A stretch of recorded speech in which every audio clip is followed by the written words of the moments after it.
Olá a todos e a todas que acompanham essa transmissão. Queria, em nome da Transparência Internacional, agradecer a presença de vocês que estão assistindo essa transmissão, seja ao vivo, seja ela gravada. Esse webinar nós vamos tratar sobre democracia ambiental e o Acordo de Escazú. A ideia é a gente ter aqui um espaço de reflexão, um espaço de diálogo sobre esses dois temas.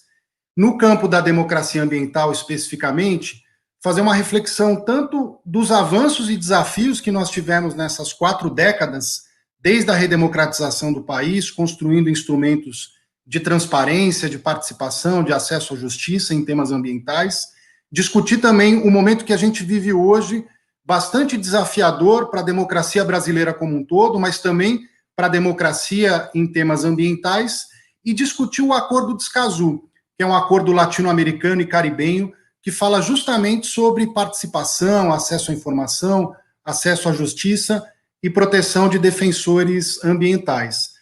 Para quem não conhece, a Transparência Internacional é uma organização dedicada à luta anticorrupção. No Brasil, nós temos como uma das áreas temáticas a luta anticorrupção associada a questões ambientais e de uso da terra, entendendo que a transparência, a participação e o acesso à justiça são instrumentos centrais quando a gente pensa em ações de prevenção e de combate à corrupção associado a esses temas. A ideia aqui é a gente ter 3 momentos, né? Além desse momento mais de introdução, a gente vai ter um diálogo bem interessante com 6 convidados e convidadas que eu já vou apresentar para vocês e a quem eu já agradeço a presença. E no final a gente vai ter o lançamento de um estudo, um policy paper elaborado pela Transparência Internacional, que discute e apresenta o Acordo de Escazú justamente como uma oportunidade para a gente avançar na democracia ambiental e no combate à corrupção em temas ambientais. Meu nome é Renato Morgado, eu sou o coordenador do Programa de Integridade Socioambiental da Transparência Internacional Brasil, que é esse programa, como eu disse, que atua na interface da prevenção e do combate à corrupção em temas ambientais e de uso da terra. Antes, então, de iniciar o diálogo com os nossos convidados e convidadas, eu queria só trazer alguns elementos desse quadro mais amplo do debate que nós vamos fazer aqui, né, nesse momento. Primeiro, acho que é importante, de forma muito breve, porque a gente quer explorar com os convidados esses temas, a gente ter essa perspectiva histórica. Desde a redemocratização do Brasil, nessas 4 décadas, nós fomos capazes de construir um conjunto de instrumentos robustos, não por isso sem limitações, mas um conjunto robusto de instrumentos de participação em políticas ambientais, como conselhos, audiências, conferências de políticas ambientais. Construímos também uma institucionalidade voltada à transparência ambiental, sejam leis específicas de acesso à informação ambiental, seja a lei geral de acesso à informação. Conseguimos constituir um sistema de justiça com instituições como o Ministério Público, que tem um papel fundamental da promoção da justiça em temas ambientais. Ou seja, a ideia é a gente fazer um balanço dessa trajetória de 4 décadas, que, como eu disse, teve avanços significativos, mas não por isso a gente criou instituições que não têm limites, elas também têm suas limitações, e a ideia é discutir um pouco mais sobre elas. Debater também esse momento histórico que a gente vive, onde a gente tem uma redução do espaço democrático de forma ampla em vários temas, mas também em temas ambientais, né? Ontem mesmo, e para quem não está assistindo ao vivo, né, no dia 28 de setembro, o CONAMA, que teve o espaço de participação da sociedade reduzida, ele aprovou resolução e revogou resoluções que diminuem a proteção ambiental em diferentes temas, né? Então, a gente tem esse movimento atual de diminuição do espaço de participação ou de instrumentos de transparência, e a ideia é a gente refletir um pouco sobre isso. E sobre o Acordo de Escazú nesse contexto, que, para quem não conhece, é um acordo que foi negociado de 2012 a 2018, é um acordo latino-americano e caribenho, o primeiro acordo ambiental da região da América Latina e do Caribe, inspirado no princípio 10 da Declaração do Rio sobre Meio Ambiente e Desenvolvimento, de 92, Princípio 10, que reconhece que a melhor forma da gente avançar na agenda ambiental é justamente fortalecendo instrumentos de acesso à participação, acesso à informação e acesso à justiça em temas ambientais. Esse acordo também, que foi celebrado em 2018, ele é o primeiro acordo do mundo a ter uma previsão específica de proteção de defensores de direitos humanos em temas ambientais. Então, o acordo, além de trazer avanços nos direitos à participação, à informação e à justiça em temas ambientais, ele também é o primeiro acordo do mundo a reconhecer a importância da proteção de defensores em temas ambientais. O webinar, nesse momento, ele é relevante porque agora, nós estamos hoje, né, ao vivo, no dia 29 de setembro, e no dia 27 de setembro de 2018, ou seja, 2 anos atrás, foi o momento em que o Brasil assinou, junto a outros países da região, o Acordo de Escazú. Então, o Brasil, ele é um dos 24 países signatários desse acordo, mas o Brasil ele ainda não ratificou o Acordo de Escazú. O acordo ele já foi ratificado por 9 países. Para ele entrar em vigor, ele precisa ser ratificado por 11. Então, faltam só 2 países para o acordo entrar em vigor na América Latina e no Caribe, sendo que na semana passada o Congresso Nacional da Argentina aprovou o acordo. Então, a gente está indo para o 10º país a ratificar o acordo. Então, é muito provável que em breve o Acordo de Escazú ele entre em vigor na América Latina e no Caribe. Por mais que nós estejamos, né, num momento muito desafiador do Brasil, para avanços como a ratificação do Acordo de Escazú pelo nosso país, é importante que o acordo seja mais conhecido pela sociedade civil e por outros atores brasileiros, e que ele possa nos inspirar também, porque ele traz um conjunto muito robusto de referências sobre como os instrumentos de participação, informação e justiça e proteção de defensores devem funcionar. Então, feita essa introdução, mais para trazer o recorte do nosso debate, eu queria apresentar os nossos convidados e as nossas convidadas, a quem, mais uma vez, eu agradeço a presença, e tenho certeza que a gente vai ter uma super conversa, porque são pessoas e representantes de organizações que têm uma trajetória muito bacana nessa luta da democracia ambiental no Brasil. Muitos que estão participando aqui acompanharam de perto o processo de negociação, então conhecem os bastidores, né, desse processo que foi bem interessante. Então, aqui com a gente está a Adriana Ramos, do Instituto Socioambiental, organização de décadas de atividade na luta socioambiental e na configuração da democracia ambiental do Brasil, posso dizer dessa forma, né, Adriana? A Júlia Rocha, que é a assessora do Programa de Acesso à Informação do Artigo 19, que é uma organização dedicada ao tema de transparência e acesso à informação, e uma das organizações sediadas no Brasil que mais acompanhou o processo de negociação do Acordo de Escazú. O Kleber Caripuna, que é uma liderança de base da APIB e da COIAB, a APIB, que é a Associação dos Povos Indígenas do Brasil, e a COIAB, a Coordenação das Organizações Indígenas da Amazônia Brasileira. O Rafael Giovanelli, que é especialista em políticas públicas do WWF Brasil. A Silvia Capelli, procuradora de Justiça e diretora da escola da ABRAMPA, a Associação Brasileira dos Membros do Ministério Público de Meio Ambiente. A Silvia, que participou também das negociações como especialista e deu contribuições muito grandes a esse processo. E o Rubens Borne, que é colaborador da Fundação Grupo Esquel Brasil, e que também participou de todo o processo de negociação de Escazú, com uma experiência também, Rubens, né, em várias negociações de acordos internacionais. Então, ele pode também trazer em primeira mão a reflexão sobre Escazú associado a negociações de outros acordos. Como vocês viram, a nossa bancada é bem qualificada e ampla, então a ideia é que seja algo bem dinâmico aqui. O combinado é que ninguém tenha apresentações nesse momento, mas muito mais uma conversa, um diálogo, para a gente poder fazer algo bem bacana e num modelo de conversa. E eu queria começar com a Adriana Ramos.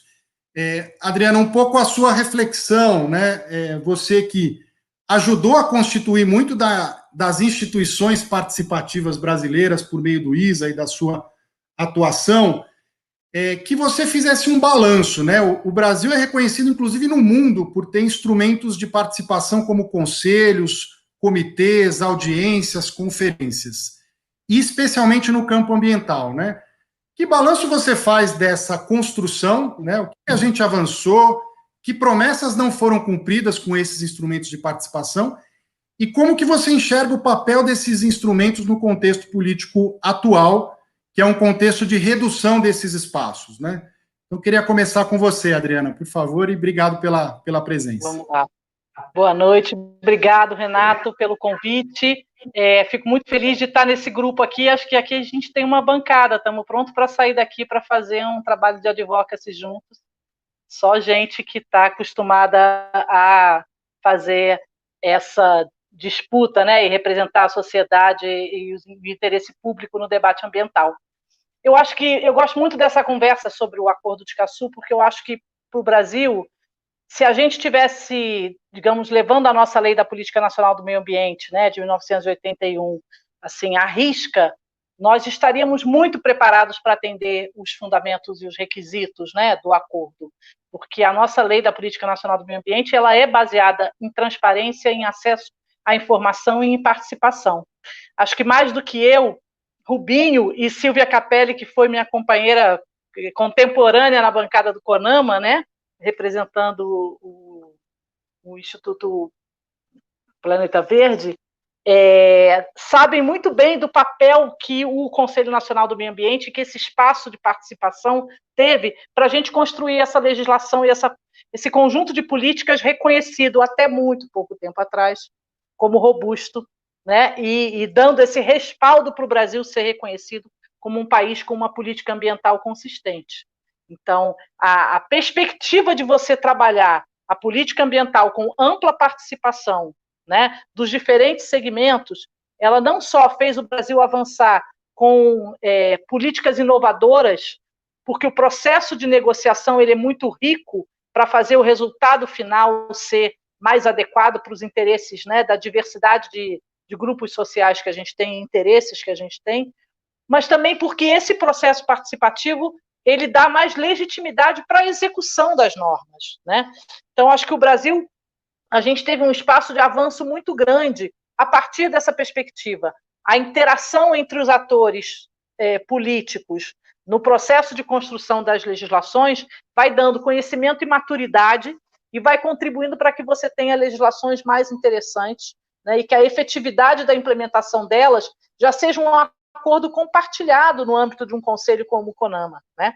Assim como estruturas que foram criadas como a Comissão Nacional de Biodiversidade, a CONABio, a Comissão Nacional de Florestas, CONAFLOR, com a participação da sociedade, incluindo de povos indígenas, comunidades tradicionais, quilombolas, contribuiu para que esses temas e esse debate se disseminassem por diferentes grupos que, de outra forma, talvez não tivessem acesso a esse debate e não pudessem trazer a sua voz, né, os seus interesses para essa conversa. No momento que a gente começa a ter, né, desde o ano passado, um desmonte significativo dessas instâncias de participação, a gente fragiliza fundamentalmente, né, todo o processo de construção da política e tende, né, a ir enfraquecendo qualquer efetividade. Então, além da gente ter normas que vão ser ruins, porque elas são pautadas pela visão de apenas alguns, a gente vai ter normas que não vão ser facilmente implementadas, né? Então, é um efeito perverso em cascata que vai levando a uma falta de legitimidade, a uma falta de efetividade muito triste para quem viu esse processo se construir, né? Eu acho que a gente não conseguiu, nesses anos, digamos assim, fazer com que o processo de fortalecimento e participação da sociedade fosse uma responsabilidade do Estado. Acho que essa foi a lacuna que a gente deixou, né? O apoio à sociedade civil no Brasil ele não vem do Estado para o exercício desse papel cidadão, né? E isso, nesse momento, nos deixa mais vulneráveis, porque com os ataques que a gente vem sofrendo, né, com a ausência de fundos públicos de apoio às organizações, a própria participação, né, fica fragilizada até para reivindicar os espaços de participação que foram fechados. Então, é uma estratégia perversa e que acaba tendo uma efetividade. Mas, ainda assim, eu acredito que a força e a capacidade que a gente construiu na sociedade, né, na qual esses processos de interação na construção de normas e de políticas foram fundamentais para fortalecer também essa qualidade, né, da contribuição que a gente tem, ainda vai nos garantir, digamos assim, a manutenção, né, de um processo político de disputa que também eu acredito que não vai ser tão fácil assim desmontar, né, tudo aquilo que se construiu. Mas, lamentavelmente, a promessa de campanha, né, do governo em relação à participação da sociedade e o papel da sociedade na questão ambiental vem sendo cumprida à risca. E isso é muito triste para quem teve a oportunidade de participar desse processo tão rico que a gente teve até agora, né?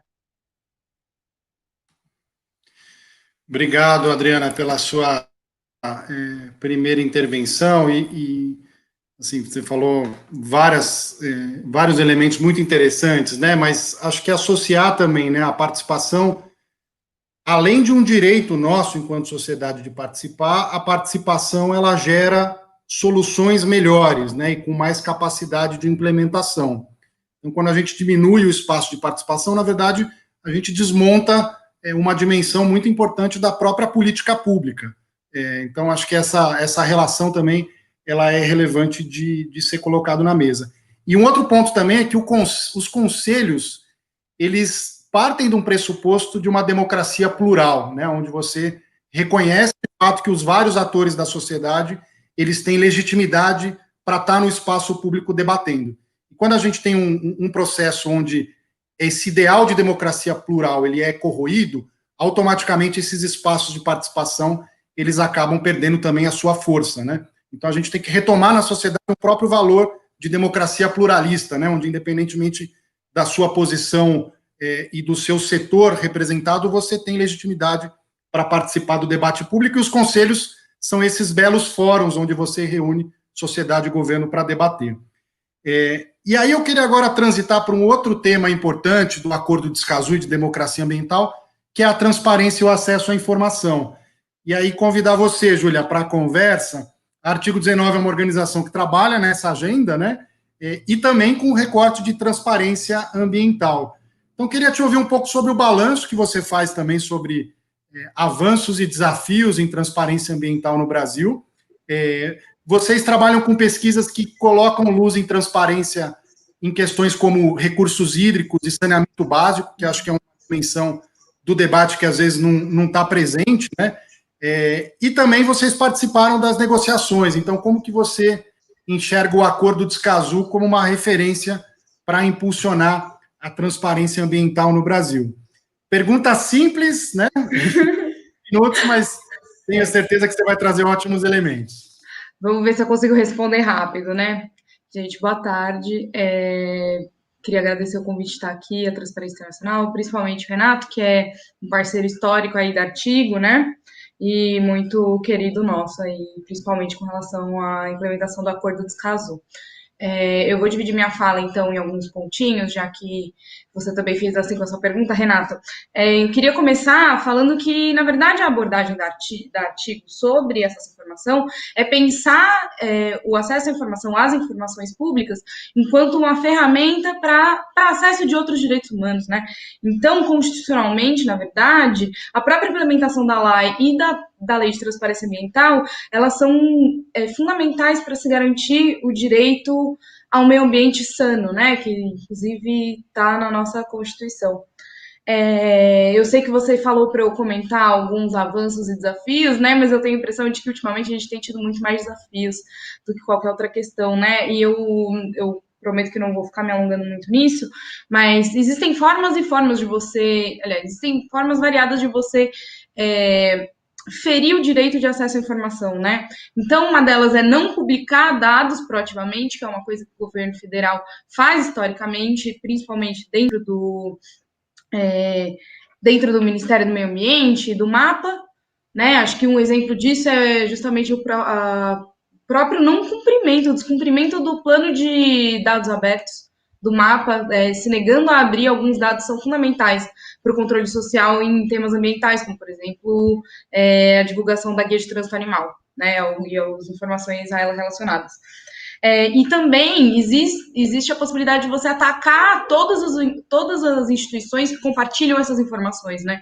Então, não só os órgãos produtores de informação oficiais são permanentemente atacados pelo governo federal, então o INPE, o IBAMA, o IBGE, enfim, que não são informações ambientais, mas são informações oficiais, e também questionar com frequência a imprensa.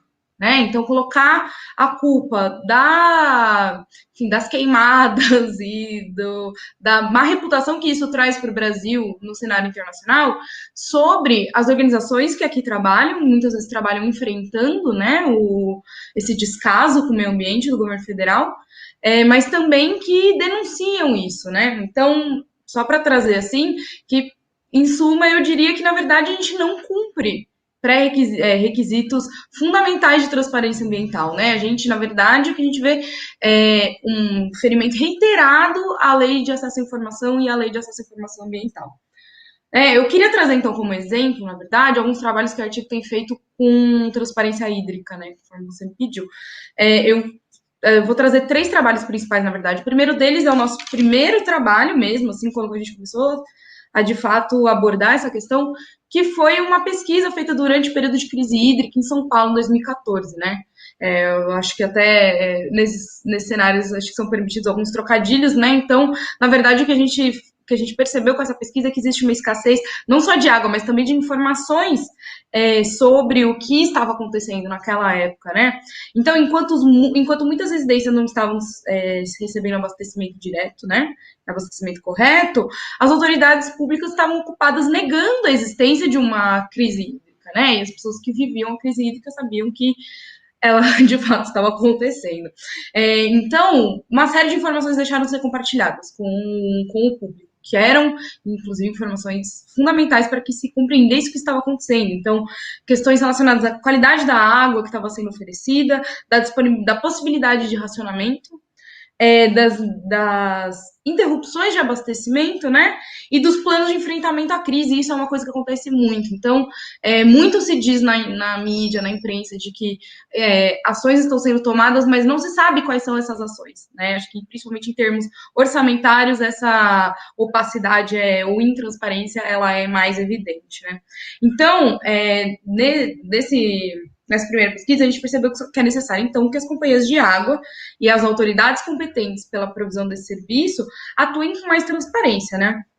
Aí, uns anos depois, acho que desde 2017, a gente tem feito, junto ao UFABC, uma pesquisa periódica de implementação do INTRAG, que é uma metodologia, inclusive, desenvolvida pela Transparência Internacional da Espanha, né? INTRAG significa Índice de Transparência no Manejo de Água, né? E aí, essa é uma pesquisa, na verdade, de transparência ativa dos governos estaduais no Brasil. E aí na verdade, ele é uma síntese, né, um indicador síntese de alguns aspectos de transparência dessas entidades provedoras de água, né? Então, se existem informações sendo compartilhadas sobre o sistema, qual que é a relação com o público e stakeholders, a transparência, qual é o nível de transparência nos processos de planejamento, transparência na gestão dos recursos e uso da água, transparência econômico-financeira e também de contratos e licitações, né?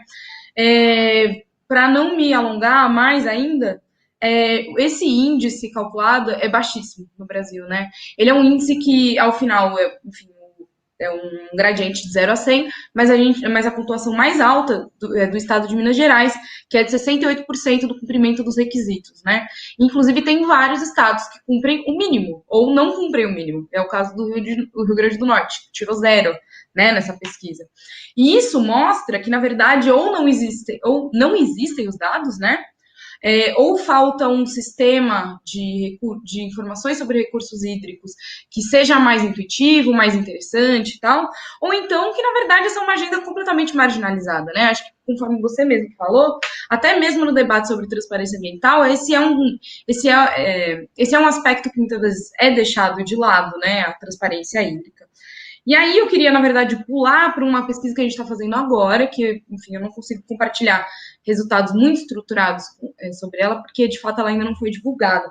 Mas, no contexto atual, uma das primeiras recomendações com relação ao enfrentamento da Covid-19 é de justamente que as pessoas, além de não saírem de casa, usarem máscara quando saírem, é que elas lavem a mão com muita frequência, né? Então, a higiene, ela é um direito necessário e é a principal forma de se combater, de se proteger contra a contaminação pelo novo coronavírus, né? Então, na verdade, os resultados preliminares dessa pesquisa, elas mostram que essa falha na transparência, ela continua, porque não existem informações sobre melhorias, ou então sobre melhorias nos serviços de água, ou sobre a não interrupção desses serviços, né? Então, muito pouco se fala sobre tarifa cidadã, isso é muito pouco disponibilizado nos sites das entidades provedoras de água, e isso mostra, na verdade, que existe, assim como no contexto geral, né, do enfrentamento à Covid-19, uma tentativa dos governos estaduais, enfim, dos governos do executivo, de se ausentar dessa obrigação de se tomar protagonismo para o enfrentamento da crise, né? Então, assim como muitas vezes o governo federal omite dados sobre Covid-19, ou então informações que são relevantes, ao mesmo tempo, esse cenário de tentar se negar a realidade, né? Porque, afinal de contas, se você não divulga dados, a impressão que eu tenho é que os governos centrais acreditam que se você não divulga dados, a crise deixa de existir, né? Que foi o que aconteceu também em 2014. Mas essa tentativa de se negar a realidade, ela se repete, ela se difunde muito nesses contextos de emergência, né? Mas eu acho, então, já partindo, né, para a parte final da minha contribuição, né, o Acordo de Escazú, ele é fundamental hoje para o Brasil, né, eu sei que a gente fica na esperança aí da ratificação, né, é importante que a sociedade civil conheça e consiga, na verdade, promover os seus princípios para além da necessidade de implementação em si do artigo, mas ele é muito importante porque ele traz uma abordagem diferente com relação ao que são direitos de acesso à informação em temas ambientais, porque é um acordo de direitos humanos, então ele traz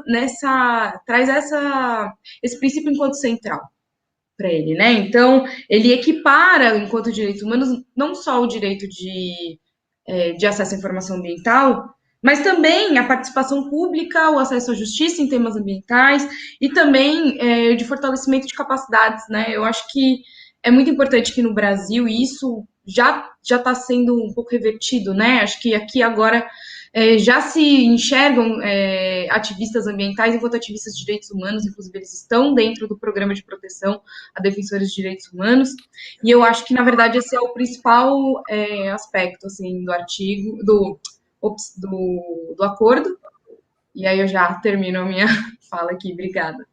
Legal, Júlia, obrigado, a gente vai ter um pouco mais de tempo depois para talvez entrar em mais alguns pontos, mas eu só queria destacar que o acordo ele traz essa dimensão, né, de informações em momentos como esses, né, de acidentes, tragédias ou situações de restrição muito grande de recursos naturais, de água, por exemplo, as informações elas têm que fluir, né, numa linguagem acessível, numa velocidade rápida, e cabe ao Estado compartilhar toda a informação que ele tem com a sociedade para que ela possa tomar as medidas cabíveis, né? Então, isso serve para um cenário de crise hídrica, para um derramamento de óleo no Nordeste, serve também para uma situação de queimadas e aumento do desmatamento. Então, o acordo ele traz uma dimensão que dialoga muito com situações que a gente viveu ou que a gente está vivendo agora. Queria agora trazer o Kleber Caripuna para a conversa, Kleber. Muitas vezes a gente fala de transparência e participação numa perspectiva que eu queria dialogar com você para se ela é adequada, né, para os povos indígenas. Então, a gente olha a transparência, por exemplo, se as informações estão nos sites oficiais, né, ou se existe um canal por meio de e-mail para eu pedir uma informação para o órgão público. Ou eu falo de participação em reuniões de conselhos, que muitas vezes são nos centros urbanos, né? onde essas reuniões acontecem. Não que tudo isso não seja importante, porque é imprescindível, né? Como a Júlia falou, a gente tem que medir se o órgão divulga a informação no site e era para estar 100% das informações lá. Mas na perspectiva dos povos indígenas, esses instrumentos que a gente foi construindo ao longo do tempo são suficientes para a participação e o acesso à informação dos povos indígenas, como eles deveriam ser, né? E um outro ponto, que é a proteção de defensores ambientais. A gente vive num país que é um dos mais violentos do mundo contra defensores ambientais, onde os povos indígenas sofrem uma violência ainda mais desproporcional, já que vocês estão defendendo seus territórios, né? Como que você enxerga isso e como que você enxerga o valor de um acordo, do primeiro acordo do mundo a trazer proteção de defensores ambientais como uma regra, né? Eu queria te ouvir sobre esses temas. Obrigado, Renato. Bom falar com você. Obrigado aí a participação de todos os colegas da bancada. Então, um tema de suma importância, acho que para os povos indígenas, né, vai muito mais além do que, né, o acesso à informação, né, a disponibilização dos dados, enfim. A gente tem um desafio ainda muito grande no Brasil de conseguir levar essas informações, né, garantir essa participação de uma forma mais acessível no ponto de vista até de produção dos materiais, de produção, né, dessas informações. A gente está falando de populações indígenas no Brasil, com vários povos, mais de 305 povos no país, enfim, línguas diferentes, né, e a representatividade desses povos é muito dinâmica, é muito diversa, né, dentre toda essa estrutura, né, de forma de organização social dos povos indígenas no Brasil como um todo, né. Então, acho que para a gente, eu considero que são instrumentos, né, não podemos também dizer aqui que não são instrumentos importantes, acho que a gente considera sim importantes, né, porém, acho que precisam ser mais efetivos, né, tanto do ponto de vista da participação, né, principalmente dessa participação, a gente está vivendo, né, a Adriana e Júlia trouxeram isso na fala delas, né, do que nós estamos vivendo neste governo atual, né, em termos de retirada, né, da participação, restrição da participação da sociedade civil em instâncias que são importantes para esse tipo de debate, né, de políticas públicas, até mesmo de construções de programas, de políticas, enfim, de leis, e a participação da sociedade é importante nesse processo, né, e para a sociedade indígena, principalmente também em políticas que são relacionadas aos povos indígenas, é mais importante ainda, mas estamos vivendo agora um momento muito delicado, né, nesse governo atual, de limitação ou praticamente a exclusão, né, dessa participação da sociedade civil, né, e da população indígena em espaços de debate como esse. E também a gente acha importante que precisa melhorar o ponto de vista da implementação desses instrumentos, né, tanto do âmbito dos conselhos, né, a participação no âmbito dos conselhos. A gente está vivendo hoje um constante ataque aí às representações legítimas dos povos indígenas, né. Este governo está conseguindo, né, fazer uma perseguição tanto às organizações indígenas legítimas, né, dos povos indígenas nas mais diversas regiões do país, né, como também as lideranças, e criando, né, muitas das vezes criando, né, lideranças, né, trazendo outros indígenas que dialogam da mesma forma com esse governo, para esses representantes, né, serem o porta-voz das comunidades, o que não é legitima, do ponto de vista da legitimidade, da participação, né, enfim, da construção da forma organizacional dos povos indígenas, né, como se dá dessa discussão lá, desde a ponta lá de uma organização ou de um colegiado, né, necessariamente não formado como uma organização de representatividade de um povo, até do contexto do ponto de vista regional, né, de uma representação regional, como é o caso da COIAB, né, a nível de Amazônia, e a nível nacional, como é o caso da PIB, né, da Articulação dos Povos Indígenas do Brasil, né, e esse governo vem tentando, a cada dia, deslegitimar essas representatividades. Vocês viram agora recentemente, né, os ataques que o próprio chefe de gabinete, né, de segurança da presidência vem fazendo, o general Heleno, o próprio presidente da República,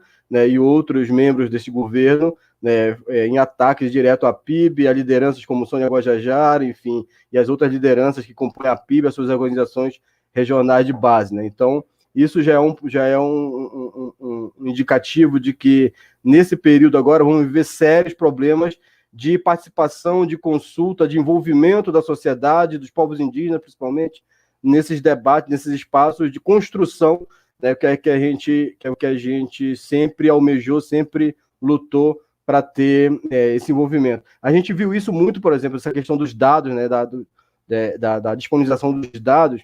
A Júlia trouxe isso na fala dela, né? O contexto agora da pandemia foi retórico isso, né? O quanto que o governo, a Secretaria de Saúde Indígena, né, omitiu, né, suprimiu, né, não conseguiu dispor dos dados reais relacionados à Covid-19, né, a infecção dos povos indígenas nos mais diversos territórios, enfim, e esse número é bem discrepante em relação ao que o movimento indígena, né, fez enquanto movimento para apurar da melhor forma possível, com qualidade, né, esses números para trazer a verdadeira realidade, né, que ainda precisa ser bem apurado, mas para trazer essa verdadeira realidade da situação dos povos indígenas nesse contexto da Covid-19. Então, é bem preocupante. Então, só reforçando, a gente acha importante, né, esses instrumentos, né, o próprio Acordo de Escazú, torcer para ele ser ratificado, né, para ele ser referendado, né, pelo Brasil, mas nesse contexto onde o cumprimento dos acordos que já foram feitos, né, foram ratificados lá atrás, além de serem descumpridos, estão sob ameaças de não serem mais seguidos, a gente teme muito, né, com a possibilidade de um acordo como esse, de suma importância, que traz, como você bem frisou, Renato, a proteção, né, a questão da proteção para os defensores de direitos humanos, de suma importância, a gente, no cenário que a gente vive hoje, correndo o risco desse acordo ser, de fato, correr o risco de não ser ratificado, enfim. Em relação à sua outra pergunta, Renato, sobre a questão dos defensores, um pouco emendando, né, com essa parte da primeira da minha fala, acho que a gente, assim, está vivendo, de fato, um contexto, a Adriana e Júlia trouxeram isso na fala dela muito bem, mas a gente está vivendo um contexto muito ruim. Povos indígenas, já falei agora um pouco da perseguição com as organizações, das lideranças, né, a gente está vivendo um cenário, nessa conjuntura nacional, muito complicado em termos de representatividade, né, de como o governo está criando essas representatividades e essas organizações legítimas criadas. Estamos falando de uma COIAB com 31 anos de existência, não estamos falando de uma organização de 1 ano, de 2 anos, enfim. A COIAB tem 31 anos de existência, né, e vem fazendo essa luta política do movimento indígena. Estamos falando de uma PIB com 16 anos de existência, então não estamos falando de qualquer articulação, de qualquer representatividade do movimento indígena. Estamos falando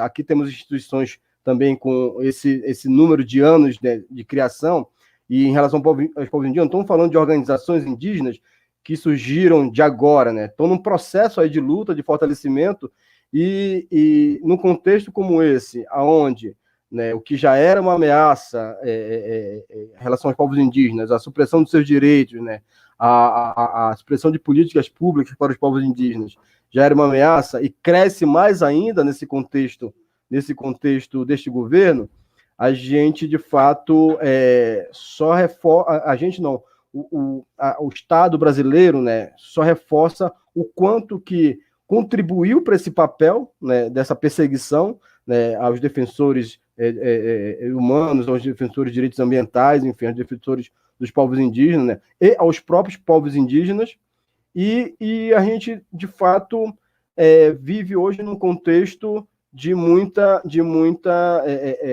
equilíbrio, tentando equilibrar muito essas manifestações e buscar uma resiliência praticamente quase que todo santo dia, né? Essa situação agora recente em relação ao general Heleno, né, nos fez voltar a repensar. A gente já estava fazendo um processo de repensada muito grande em relação à segurança institucional das nossas instituições, à segurança das nossas lideranças, e nos fez trazer muito mais. Então, assim, o Estado brasileiro tem uma contribuição negativa muito grande em relação a isso, e principalmente no âmbito dos poderes, dos três poderes, né? Falando do executivo, um presidente da República que vai num espaço como o da ONU falar que o índio e o caboclo são responsáveis pelas queimadas dos biomas aqui no país, principalmente Pantanal e Amazônia, de se deixar muito triste e de colocar toda uma população brasileira, e quem sabe até mundial, né, com olhos, né, nos povos indígenas como os verdadeiros criminosos, que não é, né? Pelo contrário, se não fossem os povos indígenas, né, se não fossem as populações tradicionais, né, o quanto que nós não teríamos já, né, suprimido desses biomas, da floresta amazônica, de outros biomas. Então, a gente tem que buscar, para concluir um pouco minha fala nessa parte, a gente tem que buscar, de fato, nos precaver de alguma forma, institucionalmente, né, seguindo esses trâmites de proteção mesmo das nossas informações, enfim, das nossas seguranças, porque com este governo aí, tudo se pode ocorrer e, de fato, os defensores de direitos humanos, seja os indígenas, não indígenas, correm sério risco nesse cenário atual que estamos vivendo.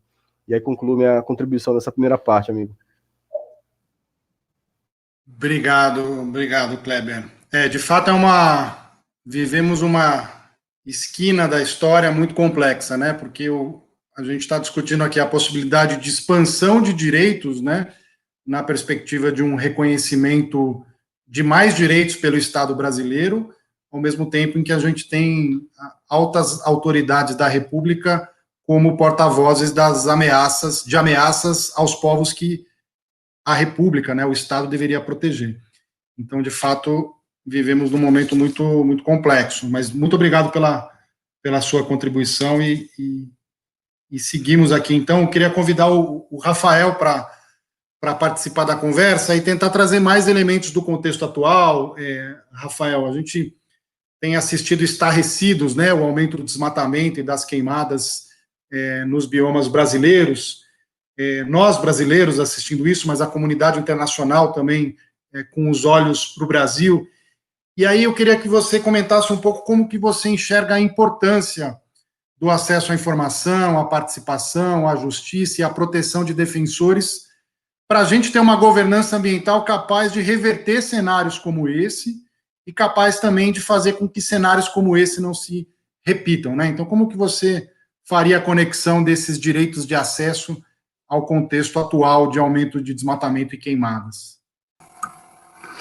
Bom, Renato, primeiro, dar boa noite aí para todo mundo que está participando, que está nos ouvindo. Em nome do WWF, agradecer o convite por participar dessa live, parabenizar a Transparência Internacional pelo incrível trabalho que vocês estão fazendo no campo ambiental e também saudar aí todos os companheiros de painel. Eu aprendo muito com todos vocês são grandes defensores ambientais, então queria saudá-los.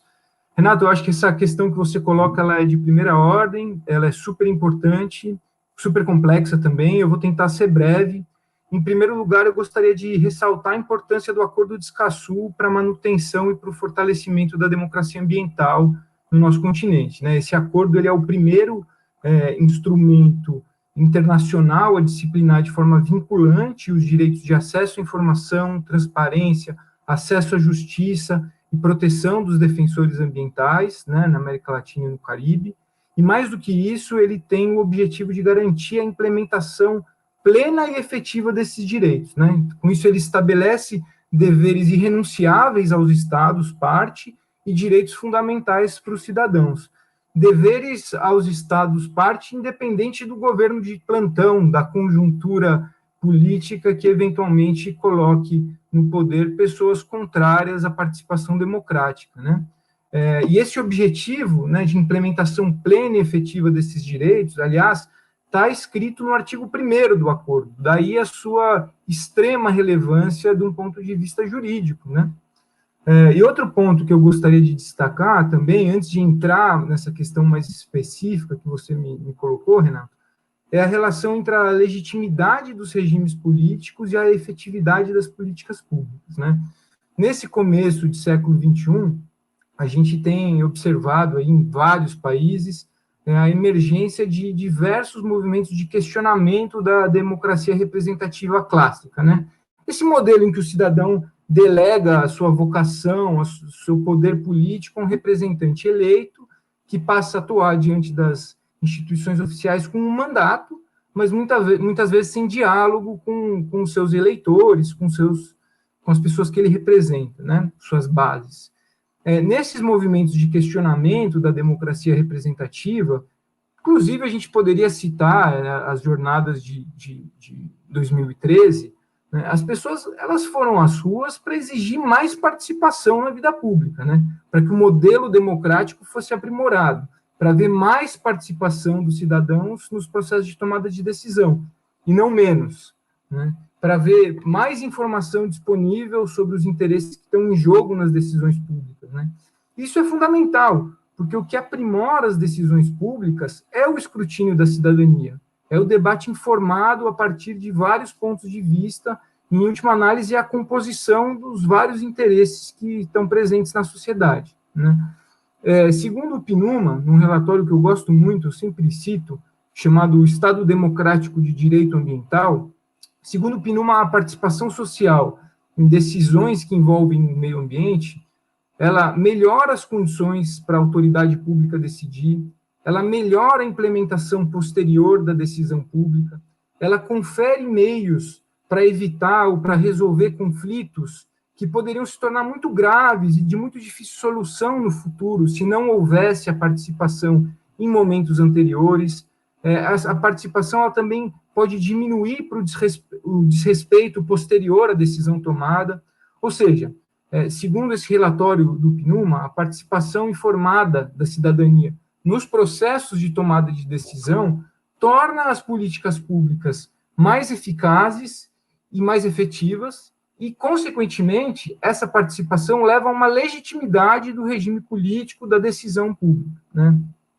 Então, o que esses dados sugerem é que quanto mais transparência, quanto maior o acesso à informação, e quanto melhores os canais de participação social nos processos públicos de tomada de decisão, tanto melhor serão as políticas públicas de um país, né? Principalmente as políticas ambientais, né?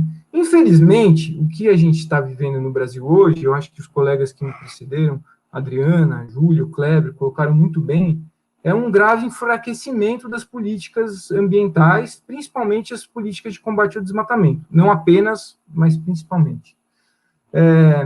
Segundo o ministro Luiz Roberto Barroso, nas considerações finais da audiência pública sobre o Fundo Clima, que inclusive você participou com uma brilhante exposição, Renato, na semana passada, segundo o ministro Barroso, existem pelo menos 2 fatos inegáveis na política ambiental contemporânea.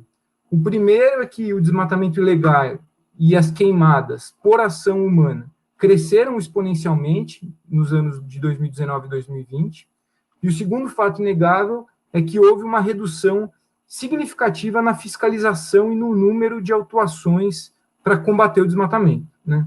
A audiência convocada pelo ministro Barroso foi extremamente importante para que as instituições democráticas pudessem produzir um relato oficial sobre a verdadeira situação, né, da questão ambiental no Brasil.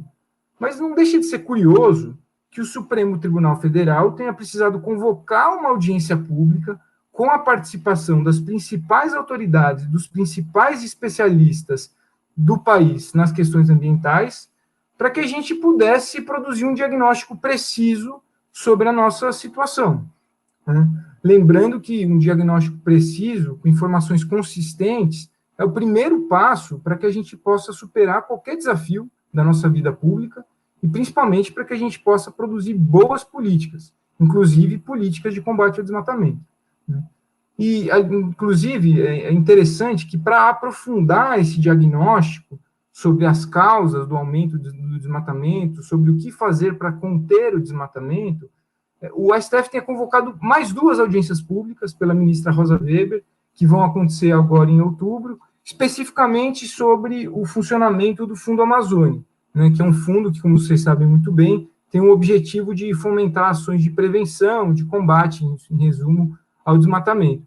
Infelizmente, esse fundo está inoperante desde 2019 e a sociedade civil perdeu totalmente os canais que tinha de participação na governança desse fundo, ou seja, a sociedade participava das tomadas de decisão que envolviam esse fundo e, por isso, contribuía para as políticas mais efetivas, né?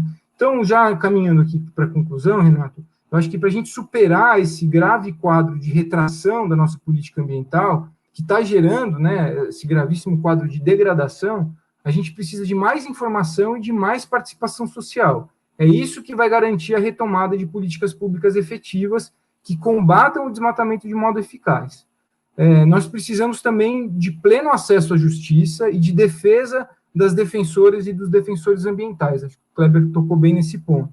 Essas pessoas têm desempenhado um trabalho fundamental na luta pela contenção do desmatamento, mas elas também têm sofrido graves e constantes violações dos seus direitos fundamentais.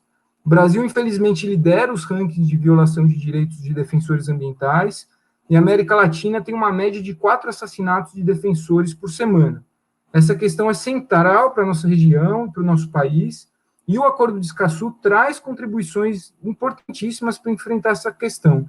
Eu cito apenas algumas, como o direito a um entorno seguro e propício para a atuação em defesa do meio ambiente, né, livre de ameaças ou restrições, as medidas de proteção, as medidas de resposta às violações, o reconhecimento da importância do trabalho dessas pessoas e o fortalecimento da capacidade dos defensores. Então, em resumo, para concluir aqui, acho que eu já até estourei o meu tempo, eu entendo que o Acordo de Escazú vai contribuir para a gente alcançar esses objetivos, né, esses marcos de direitos humanos, mas, em última instância, principalmente, ele contribui para o fortalecimento e para bases sólidas da democracia ambiental no continente, independente dos governantes de plantão. Acho que essa é a mensagem final. Legal, Rafael, muito obrigado pela sua intervenção e importante frisar, né, eu acabei não comentando na minha fala inicial, mas o caráter vinculante do acordo, né, então ele é um acordo que, no momento em que ele é ratificado e entra em vigor, ele tem força de lei, né, como outros acordos. Então, esse é um aspecto bastante relevante. E falando em leis, queria trazer para a conversa a Silvia Capelli. Doutora Silvia é procuradora de Justiça em temas ambientais e também participou das rodadas de negociação como especialista. E aí a gente gostaria de te ouvir, Silvia, sobre essa dimensão do acesso à justiça ambiental, que é um dos grandes componentes do princípio 10 e do próprio Acordo de Escazú. Então, também te ouvir sobre um balanço, né, o que avançamos no Brasil na construção do nosso arcabouço legal e institucional de acesso à justiça em temas ambientais, desafios e como que você enxerga o Acordo de Escazú como uma oportunidade da gente promover alguns avanços nesse campo. Acho que você está no mudo, Silvia. Desculpe. Bom, boa noite a todos. Em primeiro lugar, eu quero agradecer o convite formulado pela Transparência Internacional e cumprimentar todos os meus colegas aqui de bancada. Estou aprendendo muito com vocês essa noite. E queria dizer que eu acompanhei as rodadas de negociação do Acordo de Escazú e confesso que durante esse acompanhamento eu via uma pouca aplicabilidade do Acordo de Escazú ao Brasil, porque sempre considerei que nós temos instrumentos muito importantes e muito utilizados de acesso à justiça no Brasil, como, por exemplo, a Lei da Ação Civil Pública, que é extremamente utilizada pelo Ministério Público, pela Defensoria Pública. Então, eu ficava pensando que contribuição teria o Acordo de Escazú no acesso à justiça. Paulatinamente, eu fui entendendo que o Acordo de Escazú realmente representa um avanço muito importante, não só com relação às assimetrias entre os países que compõem aqueles que discutiram e subscreveram um acordo, que são muito diferentes, inclusive até com sistemas jurídicos diferentes, como a Common Law em algumas ilhas do Caribe e a Civil Law para nós, mas não só por isso, é porque o acordo ele tem questões bastante aprofundadas com relação ao acesso à justiça, que podem e devem ser utilizadas no Brasil. Então, a primeira coisa que ficou muito clara nas falas anteriores é que nós estamos vivendo, no momento e certamente num breve futuro, uma tendência à judicialização das questões ambientais no Brasil. Por questões óbvias, né, que já foram ditas pelos colegas que me antecederam, o enfraquecimento da democracia ambiental, da participação, a redução do CONAMA, a redução da participação e a redução do acesso à informação, né? A gente não sabe até hoje qual foi a causa da contaminação por óleo, por exemplo, que nós tivemos no Brasil, e outras tantas questões que trazem uma insegurança muito grande à população brasileira. A segunda questão que eu queria colocar é que o Acordo de Escazú, embora não ratificado ainda pelo Brasil, ele pode sim ser utilizado na interpretação do ordenamento jurídico brasileiro, não só pelos juízes, como pelo Ministério Público, pela Defensoria e pelas autoridades administrativas, porque ele é uma norma de interpretação. Então, eu vou colocar algumas questões interessantes do Acordo de Escazú em relação ao direito brasileiro. Tá? Começando pelos princípios. Nós, atualmente, temos uma lei de liberdade econômica que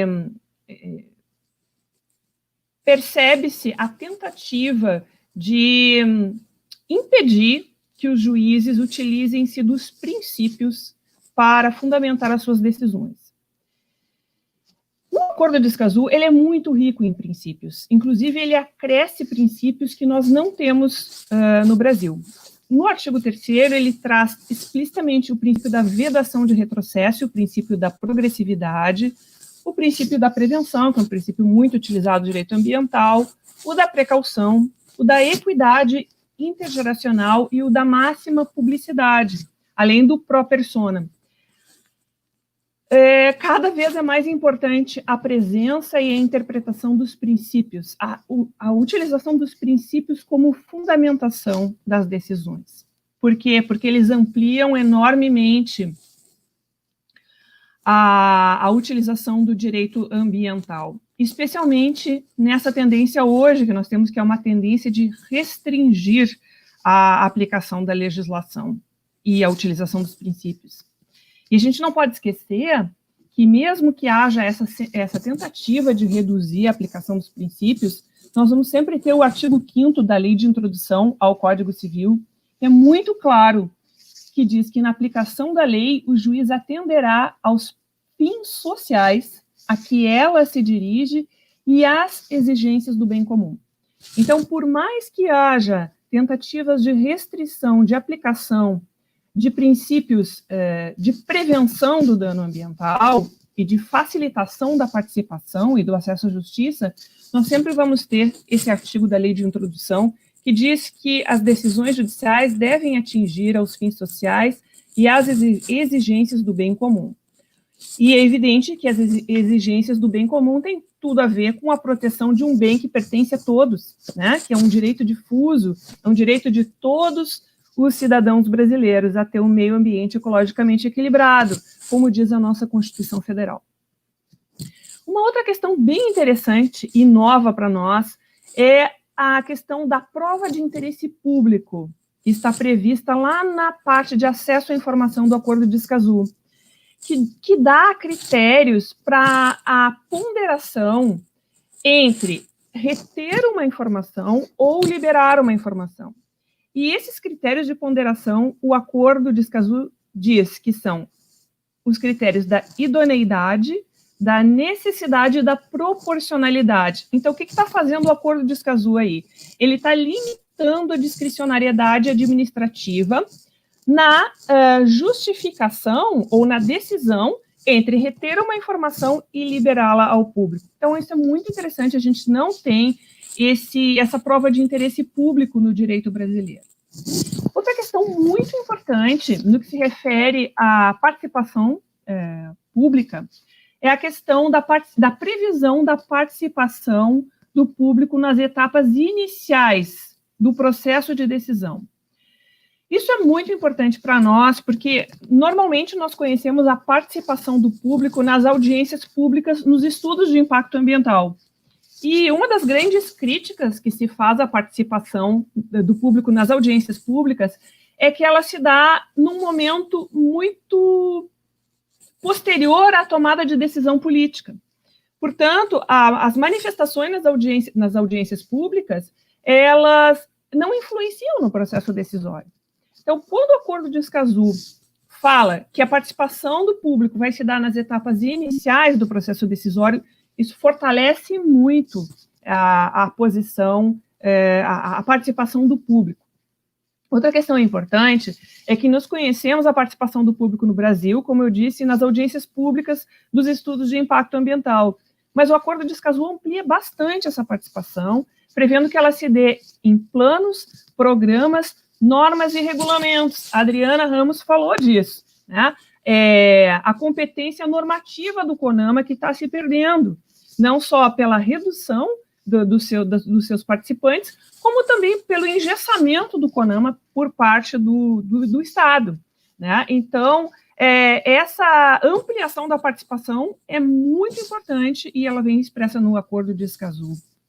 Outra questão super importante é que no Brasil, o que regulamenta as audiências públicas são resoluções do CONAMA, a Resolução 9 de 87, que diz que a audiência pública não equivale a um plebiscito e que a autoridade administrativa deve elaborar uma ata com as manifestações das pessoas e deve agregá-la ao processo de licenciamento. Só isso. E o Acordo de Escazú é bem diferente, ele vai bem além e diz que o público tem que ser informado de como a sua opinião foi levada em conta. Portanto, ele delineia a necessidade de fundamentação da decisão administrativa, que opta por uma opção A, B ou C, ela tem que informar em que medida e como ela incluiu ou excluiu aquilo que foi decidido em audiência pública. Isso é super importante. Com relação já ao acesso à justiça, o Acordo de Escazú traz um conceito super amplo de acesso à justiça que não se confunde com acesso ao poder judiciário, e nós temos práticas no Brasil muito fortes, né, de investigação por parte do Ministério Público e de celebração de termos de compromisso de ajustamento, que é uma forma de resolver extrajudicialmente conflitos ambientais e tem força de título executivo extrajudicial, é uma prática muito importante no Brasil e isso vem acentuado no Acordo de Escazú. O Acordo de Escazú também ele não é restrito, como é a Aarhus, ao questionamento da denegação do acesso à informação ou da denegação da participação pública. Ele é amplo, ele pode ser aplicado também para qualquer dano ou risco de dano ao meio ambiente. A prova também do dano ambiental, ela é bastante ampla, inclusive sendo explícita na utilização da inversão do ônus da prova de maneira que, e da carga dinâmica da prova, perdão, de maneira que, no Brasil, estas situações que facilitam o acesso da prova, elas foram criadas pela jurisprudência e pela doutrina, pois o Acordo de Escazú coloca isso num acordo internacional de efeito vinculante, muito importante. A questão do rol das medidas de reparação, tem uma novidade no Acordo de Escazú, que é a imposição de sanção econômica, que seria a nossa multa civil. A principal ação que é utilizada no Brasil, a Lei da Ação Civil Pública, o objeto da ação civil pública não prevê a imposição de uma multa civil, então ele amplia. E também a imposição de instrumentos financeiros para apoiar a reparação, que também nós não temos previsão em legislação ambiental brasileira, que é, por exemplo, a previsão de seguros, de fianças que possam garantir o cumprimento da obrigação, em casos que não são incomuns, de falência da empresa que está sendo processada durante o processo, né? As instruções costumam ser longas, uma prova complexa de ser feita, então a existência de garantias de cumprimento final da obrigação são muito importantes para assegurar a efetividade do direito. O acordo ele se preocupa bastante com a assistência técnica e jurídica de grupos vulneráveis. Então, vai além da legislação brasileira, a prever uma tutela específica para grupos vulneráveis e que, de maneira essa tutela vai ser feita, não só com assistência judiciária gratuita, mas também com assistência técnica, que deve ser fornecida pelo Estado.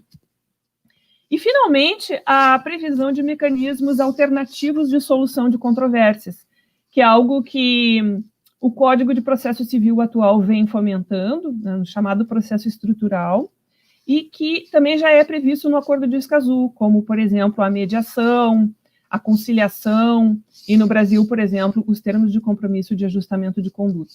Então, a gente tem um acordo que é muito importante para a região, né, para a América Latina e o Caribe, foi um esforço enorme de discussão.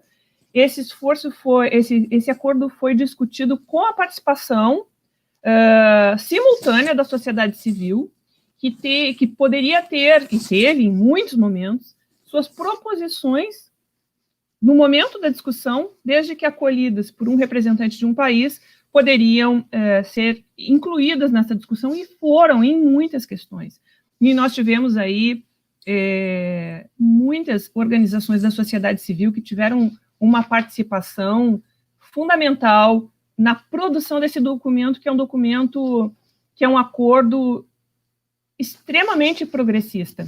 Se a gente perceber o que se tem em termos de legislação na América Latina e no Caribe, e o que se terá,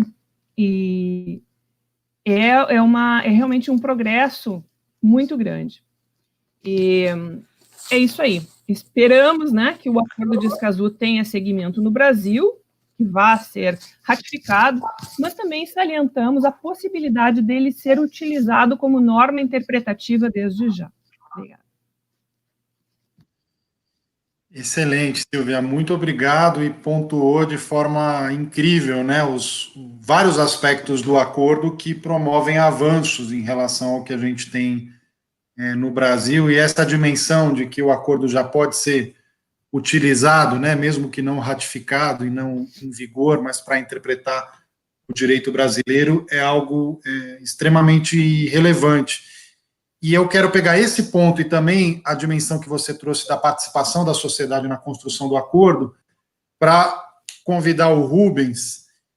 Rubens, dada a seu forte engajamento, né, no processo de construção do acordo e a sua experiência também em outros acordos internacionais, né, o que você destacaria, tanto em termos de processo de construção do acordo, quanto do resultado dele? O que ele significa para a América Latina? Você tem participado de debates não só no Brasil, mas também com colegas da América Latina. O que ele significa também para a nossa região? Né? Nós que, enquanto Brasil, não olhamos tanto, não nos enxergamos tanto quanto latino-americanos, mas somos e precisamos nos reconhecer dessa forma. Né? Então, o que o acordo pode trazer de promoção de integração regional? E também o que o acordo pode inspirar estados e municípios, né? Já que, a princípio, ele é uma norma...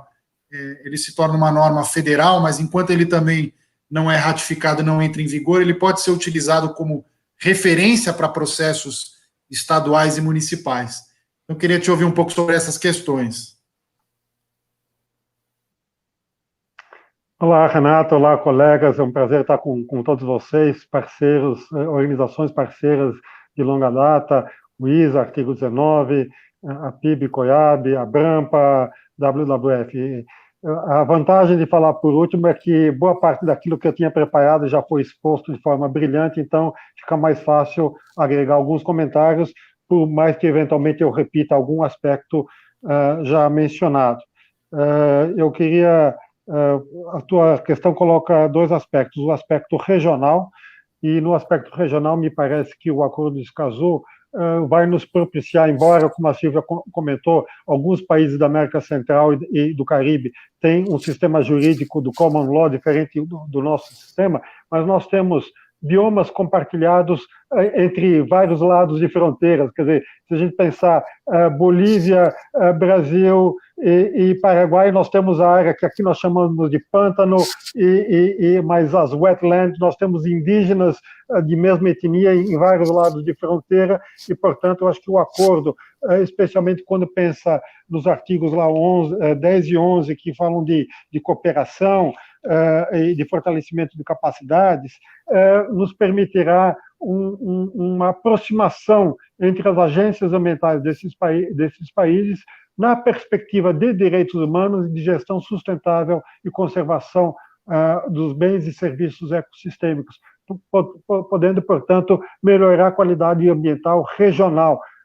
São bacias hidrográficas compartilhadas, alguns países, em alguns momentos o Brasil está jusante, como no caso da bacia amazônica, mas estamos a montante na bacia do Paraná, Paraguai, então eu acho que isso vai nos ajudar a fazer uma gestão responsável, compartilhada e solidária do ponto de vista internacional, porque contaminantes lançados na bacia do Rio Paraná, aqui no estado de São Paulo, ou no Mato Grosso do Sul, vão afetar, eventualmente, Paraguai, Argentina e Uruguai. Então, eu acho que ao permitir estándares regionais, isso é uma vantagem do acordo, porque, obviamente, embora é um acordo de direitos procedimentais, mas ele reafirma lá no artigo 4, além do artigo 1 da implementação cabal dos direitos de acesso, o artigo de disposições gerais relembra o direito a viver num ambiente saudável, e isso é parte do direito humano. Portanto, eu acho que e aí eu queria começar a migrar, fazer alguns outros comentários. Nos últimos 30 ou 40 anos, nós tivemos vários acordos multilaterais, o Kleber mencionou isso, Rafael, outros, Adriana, e nós temos tido alguns avanços, mas também tivemos déficits de implementação, pelo menos aqui no Brasil, e eu acho que na América Latina também, sejam dos acordos vinculantes, sejam daquele soft law, das declarações, acordos como a Agenda 2030, Objetivos de Desenvolvimento do Milênio e Agenda 21. E, portanto, eu acho que o Acordo de Escazú, ao trazer os direitos de acesso à informação, participação e justiça, nos garantem, talvez, mecanismos melhores para evitar e prevenir esse déficit de implementação e, portanto, assegurar o direito fundamental. Acho que são sempre duas vertentes, e eu acho que eu não sei se eu classifico exclusivamente o Acordo de Escazú como um acordo de direito humano ou um acordo em direito ambiental. Ele tem as duas vertentes, assim como outros acordos, a Convenção de Clima, o Acordo de Paris, tem elementos de direitos humanos também, embora estão muito mais voltados à questão material da crise e da emergência climática, por exemplo. Então, acho que são duas vertentes que a gente sempre tem que analisar, que é exatamente essa a vertente que, para os operadores do direito, nós chamamos dos direitos procedimentais, para os gestores públicos, são os instrumentos de gestão e de governança democrática e transparente, participativa, e, de novo, na área do direito, chamamos de direito material, de novo, para o leigo ou para os gestores em políticas públicas, e eu coloco nos gestores não só os servidores públicos, mas todos aqueles que, via mecanismos de participação, estão em comitês de bacia hidrográfica, estão fazendo a gestão pública também. Portanto, dizer respeito ao direito material, da dignidade, da sustentabilidade, do meio ambiente saudável. Portanto, essas duas vertentes, elas se aproximam com o Acordo de Escazú. Eu acho que esse é um primeiro destaque dele. Depois, o Rafael, Silvia já comentaram bastante aspectos, digamos, relevantes do acordo. Eu queria trazer mais alguns comentários, mas só relembrando que, ao longo desde a Lei 6938, que foi citada logo na abertura pela Adriana, todas as legislações, digamos, setoriais ambientais que surgiram depois, a Lei Nacional de Recurso Hídrico 9433 de 97, a Lei do SINUC, a Lei do Nacional de Resíduos Sólidos, elas têm o mesmo DNA, a mesma característica. Um sistema de informação e, portanto, acesso à informação, obrigação do poder público de propiciar, gerar informação e disponibilizar informação. Em várias dessas leis, há instâncias participativas, conselhos nacionais, Conselho Nacional de Recurso Hídrico, Comitê de Bacia e assim por diante. Então, o nosso acervo político-jurídico está lastreado no acesso à informação, no acesso à participação, e, obviamente, a nossa Carta Magna garante a justiça a todos, às vezes até na mera ameaça, conforme prevê o artigo 5º. Portanto, nós temos um acervo que não pode ser e nós vamos ter que criar a resiliência e a resistência a esse desmonte deliberado do atual governo, especialmente do ocupante da pasta ambiental, em fazer passar boiadas com ajuda, por exemplo, que nem essa semana da CNI, da CNA, na revogação de algumas resoluções do CONAMA. Eu queria destacar alguns elementos que são importantes, inclusive tem muito a ver com a crise sanitária, da pandemia que nós temos. Na definição que está no artigo 2 de informação ambiental, por pressão da sociedade civil participante no acordo, entrou a palavra que informação ambiental, inicialmente, nas versões anteriores, falava-se somente de impacto ambiental, quer dizer, incluindo o impacto ambiental. Nós conseguimos colocar, na última rodada, a noção de risco, relembrando a lamentável tragédia lá de Mariana, no Rio Doce, mostrando que, eventualmente, se bem gerido, o impacto é mitigado, mas o risco permanece. E, havendo risco, tem que haver uma gestão e tem que haver planos de contingência. Digamos, estamos vendo riscos decorrentes da ocupação desenfreada do solo no Pantanal e na Amazônia com queimadas, e não há um sistema ainda totalmente eficiente, há o Previ-Fogo, mas não há um sistema totalmente eficiente disponível em todas as localidades brasileiras. Portanto, a noção de risco está presente, e mais do que isso, lá no artigo que fala de acesso à informação, no artigo 6.5, está dito, e eu faço questão de colocar aqui para vocês, está dito que que em caso de ameaça iminente à saúde pública, como, por exemplo, nós estamos agora vivendo, seja por conta das queimadas e ameaça à saúde respiratória das pessoas e dos animais, ou ameaça iminente ao meio ambiente, a autoridade terá que divulgar e disseminar de forma imediata e pelos meios mais efetivos toda a informação relevante que possa ajudar o público a se prevenir ou tomar as medidas emergenciais para essa ameaça iminente. Eu acho que isso é sensacional, isso pode nos ajudar a aprimorar o ordenamento jurídico brasileiro. Eu sei que o tempo está se escoando, eu teria muito mais coisas para falar. A Silvia falou da questão da participação, da participação, por exemplo, nas fases mais iniciais do processo, quando as decisões sobre um determinado empreendimento, sobre uma determinada política ainda não foram fechadas, de tal maneira que a participação se torna efetiva no sentido de influenciar a decisão, sendo obrigação da autoridade comunicar por escrito de que forma tomou em consideração as sugestões feitas pelo público. Há um conceito aberto no artigo que fala da participação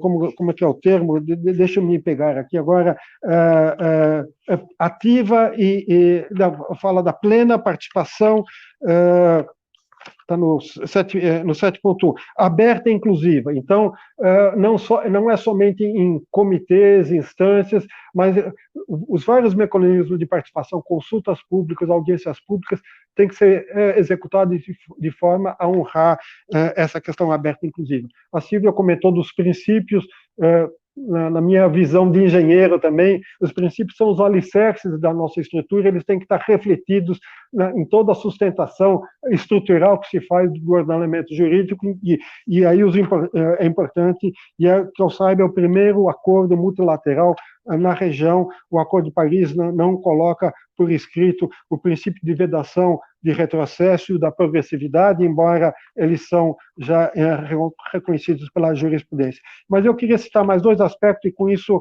terminar, que são nos artigos, digamos, operacionais do Acordo de Escazú, a partir do artigo 10, que fala de capacitação, de cooperação. Lá também, por incidência da sociedade civil, no artigo de cooperação, se fala que as partes, portanto, os países que ratifiquem, vão promover a cooperação para intercâmbio de informações com respeito às formas e de atividades ilícitas contra o meio ambiente. De novo, eu volto para o teu ponto inicial, Renato.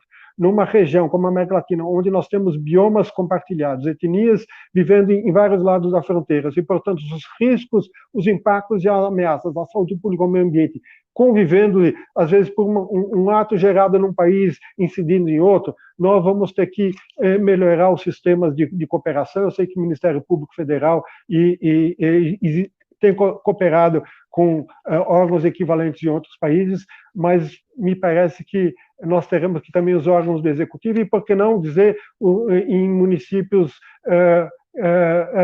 lindeiros às fronteiras, cooperar com o órgão federal encarregado dessa cooperação internacional. E queria trazer também um outro aspecto, e com esse eu termino, uma questão que é importante e que, embora as várias leis setoriais, recurso hídrico, resíduos sólidos, a lei de proteção à vegetação nativa, apelidada de Código Florestal, outras, prevêem uma série de mecanismos, sistemas de informações. O Acordo de Escazú fala de um registro de emissões e contaminantes no ar, emissões no ar, no meio líquido, e, portanto, nós vamos ter que e aí está um déficit de implementação do Sistema Nacional de Informações Ambientais, com os vários sistemas setoriais de recursos hídricos, melhorar o sistema ou o sistema de informação, de tal maneira que o público possa ter acesso às informações sobre emissões e contaminantes que afetam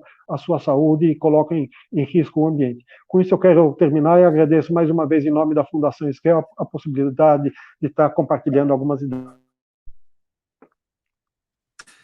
Muito obrigado, Rubens, pelos destaques super importantes. Acho que complementou os pontos que a Silvia trouxe, né? Acho que você e Silvia fizeram destaques fundamentais aí sobre o acordo. Muito obrigado pela sua intervenção. Convidar todos para acompanhar as redes latino-americanas que têm postado notícias, né, sobre a evolução do Acordo de Escazú na América Latina e na região. Então, no Instagram é @RED, de rede, né, com demudo, _ Escazú, e no Twitter, LAC, de LAC, P10Info, @LACP10Info. E a gente vai, então, encerrando esse momento da nossa conversa. Nós acertamos 300% nos convidados, mas erramos também 300% no cálculo do tempo. Então, assim, o assunto é complexo, é apaixonante, tanto pelas perspectivas futuras do que a gente pode construir. A gente não pode perder o horizonte utópico de construir uma democracia ambiental cada vez mais robusta, não só utópico, né, de ideal que a gente quer alcançar, mas da construção efetiva que a gente é capaz de promover, mas também pelos desafios que a gente vive hoje. Então, é um tema muito apaixonante, muito multifacetado, né? Então, vocês conseguiram trazer, mesmo em falas breves, questões super importantes, mas, de fato, o tempo que a gente calculou para as falas iniciais era muito curto, então a gente acabou estendendo um pouquinho mais. Então, a gente vai encerrar esse momento da participação. Então, agradeço muito Adriana, Rafael, Kleber, Rubens, Silvia, Júlia. Continuemos firmes em rede na construção da democracia ambiental brasileira, com tantos e tantas outras pessoas e instituições, cada vez mais juntos e juntas, né, nesse momento desafiador que a gente vive, e certamente será atravessado e a gente vai poder florescer novas instâncias de participação, transparência, e ter o Escazú como um norte super importante, que, como a Silvia disse, já pode ser utilizado desde já, e quando o Brasil ratificar e o acordo entrar em vigor, a gente tem ainda mais essa norma como uma norma que conduz e orienta a democracia ambiental brasileira. Então, eu queria agradecer muito vocês, e quem está nos acompanhando, não saia, porque agora a gente vai ter um momento de lançamento de um policy paper, um relatório da Transparência Internacional sobre esse tema, mas a gente encerra esse momento. Agradeço muito vocês por essa parceria. Certamente teremos outros momentos de diálogo com um tempo maior ainda para a gente conversar. Então, muito obrigado, gente. E aí, queria, então, convidar 2 colegas da Transparência Internacional para se juntarem nesse momento, a Maria Domingues e o Vinícius Reis, que são 2 colegas do Centro de Conhecimento Anticorrupção da Transparência Internacional, que foram autores desse documento que a gente está lançando hoje, que a gente viu com bastante dedicação e bastante carinho para trazer esse tema de SCASU de uma forma organizada, sistemática e com as análises da Transparência Internacional sobre um tema. Maria, sobre o tema. Maria, a palavra é para você. Olá, pessoal. Boa noite.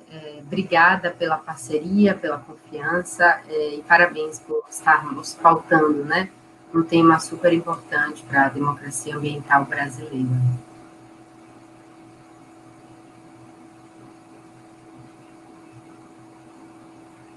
Boa noite, pessoal.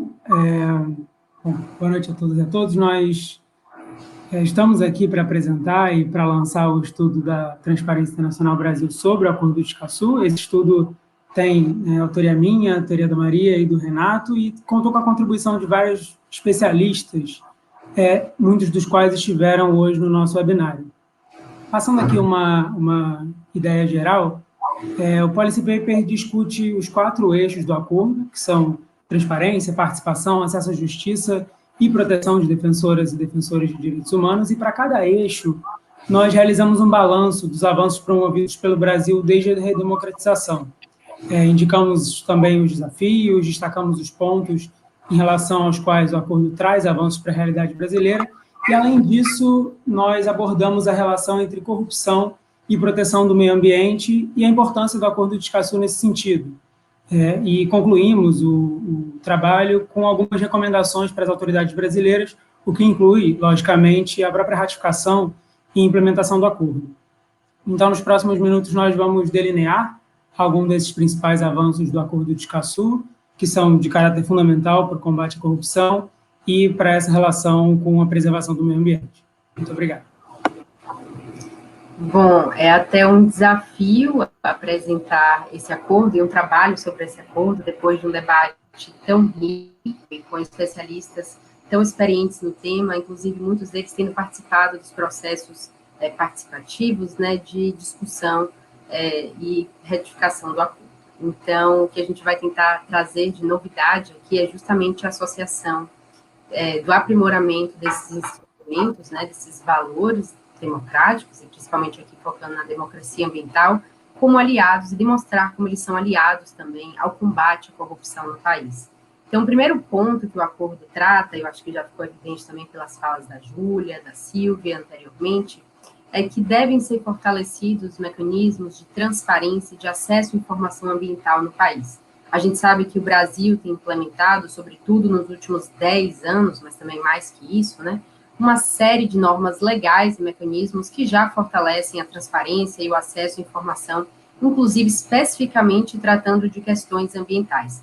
Nós temos a LAI, mais clara, mais conhecida, né, mas também, por exemplo, e mais recente, a nossa política de dados abertos do governo federal brasileiro, aprovada em 2016, que define, por exemplo, que todos os órgãos públicos federais devem fornecer seus planos de dados abertos, e aí incluindo o Ministério do Meio Ambiente, outros órgãos ambientais que trabalham, né, com o tema, definindo quais são as bases de dados que devem ser abertas, e aí passando, inclusive, por consultas públicas, né, então levando em consideração a opinião e os usos desses dados pela sociedade civil. Bom, mas levando em consideração que já temos uma legislação, inclusive robusta, né, de transparência, inclusive transparência ambiental, o que é que o acordo propõe de novo para esse tema e como que isso se relaciona com a corrupção? Em primeiro lugar, o Acordo de Escazú fala sobre igualdade no acesso à informação. A gente sabe que muitas vezes grupos em estado de vulnerabilidade, incluindo grupos étnicos e grupos indígenas, né, não se comunicam pelos mesmos canais de comunicação, até mesmo pelos mesmos idiomas, e muitas vezes não têm os mesmos recursos para entrar com pedidos de acesso à informação e entrar em instâncias recursais, né, em caso de negativa desses acessos à informação ambiental. Então, em primeiro lugar, deve ser considerado, no desenho de políticas públicas, a garantia do acesso à informação para esses grupos. Em segundo lugar, o acordo propõe a aplicação de uma prova de interesse público, que consiste basicamente em alguns critérios, também foi muito bem explicado pela Silvia Capelli anteriormente. Então, essa prova consiste, auxilia, né, gestores públicos a elencarem alguns critérios que não levam em consideração questões pessoais, por exemplo, escusas, e aumentam o ônus de negativas a pedidos de acesso à informação, né? Em terceiro lugar, o acordo diz que a informação, por exemplo, relacionada com desastres ambientais ou com questões de danos e riscos ao meio ambiente e à saúde devem ser tornados acessíveis, disponíveis imediatamente, e não a posteriori, como acontece muitas vezes. Então, é o caso não só de populações afetadas diretamente, mas também não diretamente, né, por esses desastres ambientais tomarem conhecimento, mas também que decisões mais rápidas sejam feitas para evitar danos ambientais ainda maiores. E, por fim, o acordo propõe autonomia de órgãos de controle, né, que são responsáveis pela promoção de transparência e de acesso à informação e do combate à corrupção, como seria no Brasil, no âmbito federal, por exemplo, a CGU, né? E por que tudo isso é importante para o combate à corrupção? Bom, a gente sabe que é justamente a transparência, por meio da transparência, né, que se aumenta a exposição de órgãos, instituições, atores, sejam públicos, mas também é importante levar em consideração os agentes privados, que nem sempre são considerados nessas questões, né, ambientais, e tornam-os mais suscetíveis ao escrutínio público. Então, nesse sentido, o acesso à informação pode funcionar como inibidor da corrupção, de danos, desvios, né, irregularidades e de crimes ambientais, justamente por tornar esses casos mais visíveis aos olhos públicos. E, em segundo lugar, dar transparência também a esses casos, sobretudo os que levam, né, em consideração o impacto socioambiental da atuação de governos e de empresas, torna mais fácil o conhecimento dessas irregularidades, e aí sim torna-se mais possível atuar e punir sobre os responsáveis por esses desvios, né? O segundo ponto que o acordo de Escazú toca é no aumento de mecanismos, né, de participação. Então, participação e transparência muitas vezes andam juntos, inclusive, né, para além de serem princípios da democracia, da boa governança pública, a gente defende que é por meio de processos decisórios abertos, inclusivos, né, então que levem em consideração o maior número possível de representantes de diferentes setores sociais, de diferentes vozes e que têm diferentes problemas, né, e acessibilidade também, níveis de acessibilidade diferentes, por exemplo, serviços públicos. Então, é por meio da coleta e da análise dessas diferentes informações e percepções desses diversos atores que torna-se possível ter um melhor diagnóstico, né, e chegar a melhores soluções para problemas públicos comuns a todo mundo, né. A gente defende que, para além de melhorar mecanismos de participação, é preciso garantir a inclusão de grupos que são historicamente excluídos, né, desses espaços institucionais de participação. Então, garantindo que esses processos decisórios sejam ainda mais inclusivos, mais equilibrados e democráticos. Como que tudo isso tem a ver também com o combate à corrupção, né? Há principalmente dois argumentos aí que são postos na mesa. Então, em primeiro lugar, é justamente por meio da consideração dessas diferentes razões, argumentos e posicionamentos de diversos setores da sociedade, em que pode prevalecer o interesse público. Então, restando menos espaço para que interesses privados, né, e escusos, e que muitas vezes não têm preocupação alguma com questões socioambientais prevaleçam, e aí sim, possivelmente, abrindo espaço para crimes, né, ambientais. E também a gente sabe que muitas vezes são cidadãos, ativistas, defensores ambientais e organizações da sociedade civil que são responsáveis pela denúncia de casos de corrupção. Então, nesse sentido, quanto mais robustos forem mecanismos de participação, é possível também que a sociedade civil se torne cada vez mais uma aliada ao Estado no combate à corrupção, né? O Brasil, na verdade, já conta, assim como a robustez de mecanismos legais de acesso à informação e promoção da transparência, o Brasil também conta com diversos comitês de participação específicos em todos os níveis de governo, né, em questões ambientais.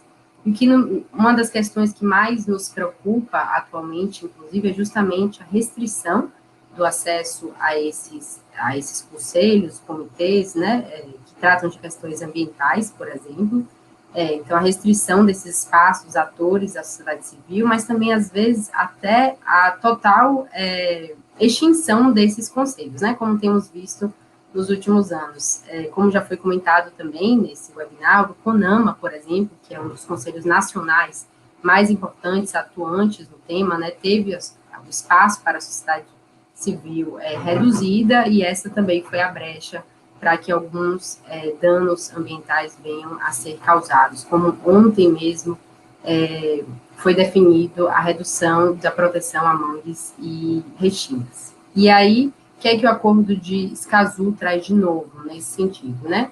O acordo de Escazú define, de modo geral, que todos os espaços de participação sejam fortalecidos, mas principalmente que não levem em consideração apenas aqueles mecanismos de participação em um momento só, do processo de implementação de políticas públicas, então, por exemplo, só no início, mas que seja levado em consideração instrumentos de participação nas momentos de pesquisa, de implementação, de monitoramento dos resultados de políticas públicas. Em segundo lugar, que toda informação pública necessária para a participação seja fornecida aos cidadãos, né? Então, não basta abrir um processo participativo e decisório sem que seja fornecido dados, informações públicas para instruir e direcionar os debates e discussões, né? E a gente não fala, quando a gente fala em participação, a gente não fala só em deliberação, mas também em discussões públicas. E também que sejam incluídos e priorizados grupos em situações de vulnerabilidade, o que passa por todo acordo de Escazú. Bom, e além desses avanços em relação a esses dois eixos, também em relação ao acesso à justiça, o acordo de Escazú traz uma série de avanços que são bastante importantes para o Brasil, não só no aspecto formal, mas também no aspecto material. Então, ele introduz uma concepção de acesso que é bastante ampla, em primeiro lugar. Ela não só se refere ao direito de acessar o judiciário em todas as suas instâncias, mas também ao direito de acessar a administração pública e de demandar dela respostas e medidas concretas. Além disso, o acordo reforça uma série de direitos e de garantias que já estão presentes em outros documentos internacionais e que também estão presentes na própria Constituição de 1988. Agora, ele traz alguns avanços que são muito importantes para o Brasil aperfeiçoar suas instituições e, sobretudo, para melhorar o funcionamento dos sistemas administrativo e judicial. Nesse sentido, algumas previsões importantes do acordo, que a própria Silvia Capelli mencionou antes, são a existência de uma ampla cláusula de reparação dos danos, a promoção de mecanismos alternativos de resolução de controvérsias e a adoção de medidas voltadas às necessidades de pessoas e grupos em situação de vulnerabilidade. Agora, como eu mencionei, no caso brasileiro não basta um cumprimento formal desse acordo, é preciso que materialmente aqueles direitos previstos, e aí nesse caso os direitos relacionados ao acesso à justiça, sejam também cumpridos. Então, do ponto de vista da implementação de direitos e garantias, a gente sabe muito bem que o Brasil ainda precisa reduzir complicações que prejudicam muito esse acesso à justiça para todas e todos. Frequentemente, as entidades que atuam em defesa do meio ambiente, por exemplo, têm dificuldade de acionar o judiciário, têm dificuldade de obter os resultados esperados da sua atuação. E isso pode ser fruto de uma fragilidade das instituições, do sistema de justiça ou do próprio sistema administrativo, pode ser também consequência de corrupção ou de intimidação, ou pode ser sinal de que aqueles mecanismos formais disponíveis não são suficientes. Então, na implementação do acordo, é importante que o Brasil garanta que se produzam os resultados esperados em tempo apropriado. Isso é fundamental para um combate efetivo à corrupção, isso é fundamental para uma democracia mais robusta e é fundamental também para prevenir, para reparar danos e promover, por fim, um meio ambiente ecologicamente equilibrado. E, por fim, um último eixo do Acordo de Escazú que é muito importante, que é um dos grandes avanços que esse acordo traz, são as obrigações que ele traz para os estados de que eles garantam um ambiente seguro, de que eles protejam defensoras e defensores ambientais e sejam capazes de prevenir, investigar e punir ataques, ameaças e intimidações a essas pessoas e esses grupos. Aqui um ponto que nós consideramos crucial é a função exercida por defensoras e defensores na garantia de direitos na proteção do meio ambiente e na construção de um ambiente democrático, justo e livre de corrupção. Essas pessoas podem ser jornalistas, podem ser líderes comunitários, líderes sindicais, ativistas, funcionários públicos, pesquisadores, membros de várias categorias. E a atuação dessas pessoas é fundamental para contribuir com o debate público, para fiscalizar agentes estatais e privados e para prevenir, desse modo, também expor e combater os atos ilícitos que degradam o meio ambiente e que violam direitos. E aqui, como Transparência Internacional e como parte da nossa luta contra a corrupção, nós destacamos especialmente, como parte desse grupo bastante amplo de defensores ambientais, o papel exercido pelos denunciantes de corrupção, que também são conhecidos pelo nome em inglês whistleblowers. Esse denunciante esses denunciantes, na realidade, eles têm a função de indicar irregularidades na exploração de recursos naturais, eles podem também indicar determinadas ilegalidades no uso e na ocupação de terras, podem atuar na implementação, na verdade, denunciando a implementação de projetos de desenvolvimento de maneira também irregular, questões relacionadas ao manejo da biodiversidade, várias outras áreas de atuação. E, por conta disso, eles são frequentemente alvos de ameaça e de perseguição no Brasil, mas também na região, na América Latina e no Caribe. É interessante a gente considerar que, segundo o Barômetro Global da Corrupção, que é um estudo elaborado pela Transparência Internacional, cerca de 75% dos entrevistados na região acreditam que pessoas que denunciam corrupção podem sofrer retaliações, mas ainda assim, 77% acreditam que qualquer indivíduo pode fazer a diferença nessa luta. Agora, para que todo esse potencial se converta em uma atuação efetiva e contribua para o combate à corrupção e para a preservação do meio ambiente, é preciso que seja garantida a proteção dessas pessoas, que sejam respeitados os seus direitos e que exista no Brasil um ambiente propício para suas denúncias e para a sua atuação, o que não tem sido observado ultimamente no contexto político, mas também na própria atuação das instituições e na inexistência, ou na verdade na eficiência de um arcabouço institucional capaz de protegê-los e de protegê-las. Bom, além desses 4 eixos principais de análise do Acordo de Escazú, nós também exploramos a relação entre a corrupção e a proteção do meio ambiente no nosso estudo. E isso tem uma relação bastante intrínseca com o trabalho desenvolvido pela Transparência Internacional e com o próprio conteúdo do Acordo de Escazú, claro. Bom, segundo a própria definição que a Transparência Internacional utiliza, corrupção é o abuso de poder confiado a alguém para ganho privado. E nós entendemos que a corrupção, em suas diversas formas, promove retrocessos que são bastante prejudiciais ao meio ambiente. Então, tem todo um prejuízo à proteção do meio ambiente que se dá a partir desses atos ilegais ou atos irregulares, que não necessariamente constituem uma ilegalidade em sentido estrito, mas que não são exatamente atos regulares e atos éticos. Então, existem várias formas de prejudicar o meio ambiente nesse sentido, de promover retrocessos, e aqui nós elencamos algumas, né? A exploração ilegal de madeira é um exemplo, o garimpo ilegal, a grilagem de terras públicas, questões relacionadas a obras de infraestrutura e também ao fornecimento de determinados serviços, como saneamento básico e transporte público, que tem um impacto ambiental bastante considerável.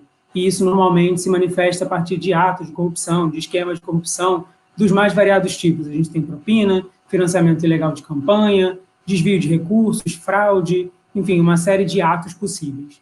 Então, a gente entende que, a partir desses 4 eixos principais, transparência, participação, acesso à justiça e proteção a defensoras e defensores ambientais, o Acordo de Escazú é importante também para fortalecer o combate à corrupção, porque ele permite a construção de instituições mais sólidas e avanços bastante importantes para a democracia ambiental. E aqui é importante frisar que, para nós, da Transparência Internacional, a luta contra a corrupção é uma luta por direitos, e os avanços que o acordo promove fornecem ferramentas para que cidadãs e cidadãos possam se juntar a essa causa e para que o Brasil e os demais países da região possam caminhar rumo a um futuro com políticas públicas que garantam essa proteção do meio ambiente e que sejam transparentes, participativas e justas.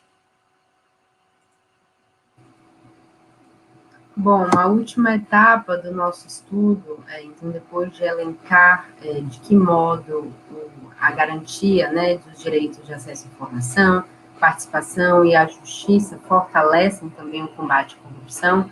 Então, a Transparência Internacional, né, também emitiu algumas recomendações para que o acordo de Escazú, em primeiro lugar, seja ratificado, mas também que seja utilizado como referência para a criação e implementação e garantia desses tipos de políticas públicas no país, né? Então, quais que são essas recomendações? Em primeiro lugar, claro, a gente indica a ratificação do Acordo de Escazú e sua rápida implementação, com discussões, né, com diversos setores da sociedade civil, inclusive como se deu até agora a criação do Acordo de Escazú, e que o país, a gente torce muito para que o país seja mais um nessa lista que já se aproxima dos 11 necessários para que o acordo entre em vigor. Em segundo lugar, que os 3 poderes e 3 esferas de governo, níveis municipal, estadual e federal, fortaleçam seus mecanismos de transparência, participação e acesso à justiça, como argumentamos aqui ao longo do paper, mas também ao longo dessa apresentação, muitas vezes já existem, mas não são implementados devidamente. Em terceiro lugar, baseando-se nos avanços, né, propostos pelo acordo, então, que o país leve em consideração cada vez mais os direitos de populações em situação de vulnerabilidade em todos esses setores, né, de transparência, de participação e acesso à justiça, e considerando que o país um dos países mais violentos, né, e que mais mata no mundo ativistas e defensores do meio ambiente, então que sejam ampliados esses programas de proteção e de defesa, que garanta não só a existência, mas também que apoie, crie condições e crie um ambiente favorável para a luta dessas pessoas, que muitas vezes também é aliada à luta contra a corrupção.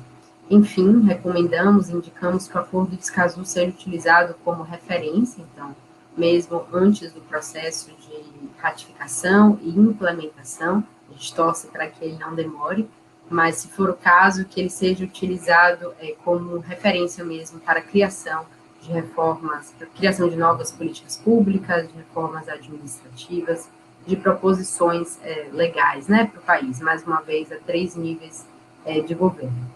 Então, bom, já chegando ao fim da nossa apresentação, a gente agradece muito a todas e todos que estiveram até aqui com a gente, na verdade, que se interessam pelo Acordo de Escazú, que são nossos aliados na luta pela proteção do meio ambiente, na luta por mais direitos de acesso à informação, à participação à justiça, e também a luta contra a corrupção, que pela Transparência Internacional é entendida como uma luta muito ampla, pela garantia de direitos e por instituições democráticas, né, mais fortes, mais autônomas e independentes. A gente convida vocês a acessarem o link que a gente vai disponibilizar também já do nosso estudo, acompanhem.